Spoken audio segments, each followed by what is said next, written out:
যে আমি এই মুহূর্তে দাঁড়িয়ে আছি পটুয়াখালী জেলা প্রশাসক কার্যালয়ের সামনে। ইতিমধ্যে পটুয়াখালীর জেলা প্রশাসক কার্যালয়ের সম্মেলন কক্ষে আহ, পররাষ্ট্র উপদেষ্টার যে মত বিনিময় সভা পূর্ব নির্ধারিত সেটি শেষ হয়েছে। এখানে পটুয়াখালী জেলার বিভিন্ন সরকারি দপ্তরের যারা জেলা পর্যায়ের কর্মকর্তা ছিলেন তারা উপস্থিত ছিলেন। এখানে আইন শৃঙ্খলা বাহিনীর যারা প্রধান রয়েছেন তারা উপস্থিত ছিলেন।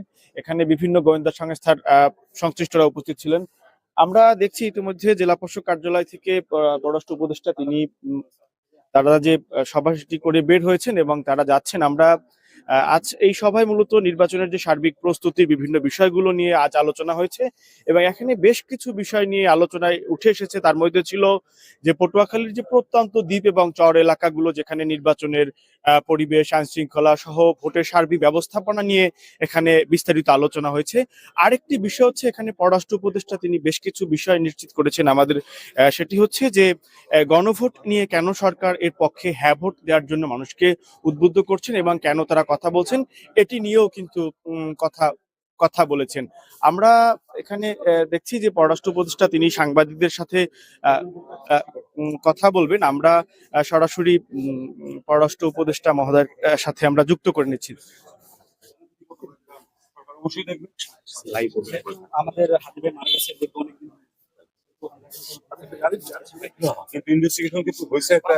আমরা এই মুহূর্তে পররাষ্ট্র উপদেষ্টার সাথে আমরা সরাসরি যুক্ত করব।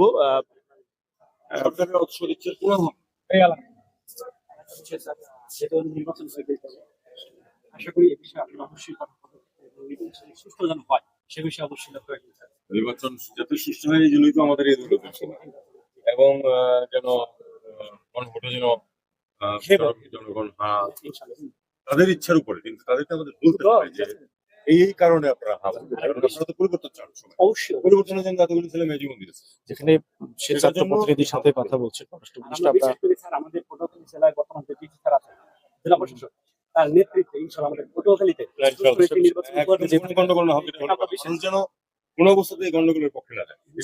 আমরা লাইভে আছি এই মুহূর্তে। আমরা একটু জানতে যে আসলে এক সাম্প্রতিক সময় যে সব থেকে বড় আলোচনা যে গণভোটে আমরা হ্যাঁ কেন বলছি, সরকারের নিরপেক্ষতা হারাচ্ছি কিনা, এই বিষয়টা একটু আমাদের ক্লিয়ার হারাচ্ছে না কেন না সেটা আপনাদের দ্বিমত থাকতে পারে।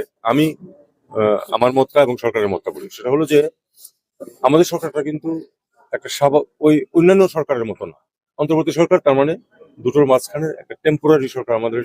আমাদেরকে কিন্তু যখন আমাদের লেজিটিমেসি করতে গেছে, লেজিটিমেসি আন্দোলনের যে শক্তি ছিল সেটা থেকে আমাদের লেজিটিমেসি আছে।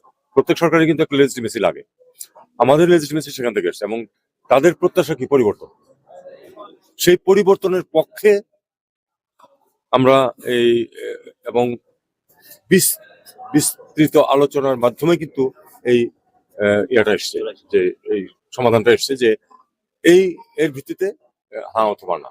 যদি মানুষ শুনে, আপনি হ্যাঁ বলার জন্য কখনোই কিন্তু 100% একমত হওয়ার প্রয়োজন নেই। আপনি যদি বাই এন্ড লার্জ একমত হন যে না আমি আসলে এই পরিবর্তনগুলি চাই, আচ্ছা ঠিক আছে, এই পয়েন্টটা আমার ঠিক মনে করতো না, হতেই পারে। মানুষ তো সম্পর্ক বজায় রাখে, সম্পর্ক আপনার যাদের সাথে আছে সবার সাথে আপনি সব বিষয়ে একমত হন না, কিন্তু তারপরেও আপনি এই পক্ষে যান। আমরা চাচ্ছি যে আমরা বিশ্বাস করি যে মানুষ পক্ষে আছে, তাদেরকে উদ্বুদ্ধ করা যে আপনারা আসেন। আগামী জাতীয় সংসদ নির্বাচনে বিদেশি পর্যটকদের উপস্থিতি কিরকম থাকবে? ইইউ তো আমার সাথে দেখাও করেছে এবং চিফ ইলেকশন কমিশনারের সাথে তারা আলাপ আলোচনা করেছে। তারা 200 জন পর্যবেক্ষক পাঠানোর কথা। IRI ইন্টারন্যাশনাল রিপাবলিকান ইনস্টিটিউট যেটা আছে আমেরিকা, তারাও একটা বড় সড় দল পাঠাবে। মূল কিন্তু এটাই, এরপরে অন্যান্য দেশ থেকে অল্প কিছু আসবে। বিদেশিরা অবশ্যই এটা পর্যবেক্ষণ করবে এবং আমরা আশা করব যে আমরা আমাদের দেশের সম্মান রক্ষা করতে পারবো। একটা বিষয় হচ্ছে যে আগামী 23 তারিখে কলকাতায় শেখ হাসিনা একটা সংবাদ সম্মেলনে যা করছেন। জি দর্শক, আমরা কথা বলছিলাম পররাষ্ট্র উপদেষ্টা, তিনি সরাসরি যুক্ত হয়েছিলেন আমাদের সাথে এবং এখানে আমরা কিন্তু তার কাছ থেকে পুরো নির্বাচন প্রক্রিয়া সম্পর্কে এবং তাদের যে কার্যক্রম সেটি সম্পর্কে জানানোর চেষ্টা করেছি। তবে তিনি একটি বিষয় এড়িয়ে গেছেন, সেটা হচ্ছে যে আগামী 23 তারিখে শেখ হাসিনা কলকাতায় যে সংবাদ সম্মেলন করার কথা রয়েছে সেটি নিয়ে তাকে প্রশ্নটা এড়িয়ে গেছে, আপনারা দেখলেন। আমরা চাচ্ছি যে পুরো তারা যেটা বলছে যে তারা নির্বাচন প্রক্রিয়াটাকে একটি স্বচ্ছ প্রক্রিয়ার মাধ্যমে নিয়ে আসতে চাচ্ছে এবং তারা আছে যে এই নির্বাচনে যেন গণভোটের পক্ষে মানুষ রায় দেয় এবং আগামীতে যে পরিবর্তনের যে ইঙ্গিত দেওয়া হয়েছে সেটি যেন বজায় থাকে। পটুয়াখালী জেলা প্রশাসক কার্যালয় থেকে আমার কাছে এই ছিল সর্বশেষ।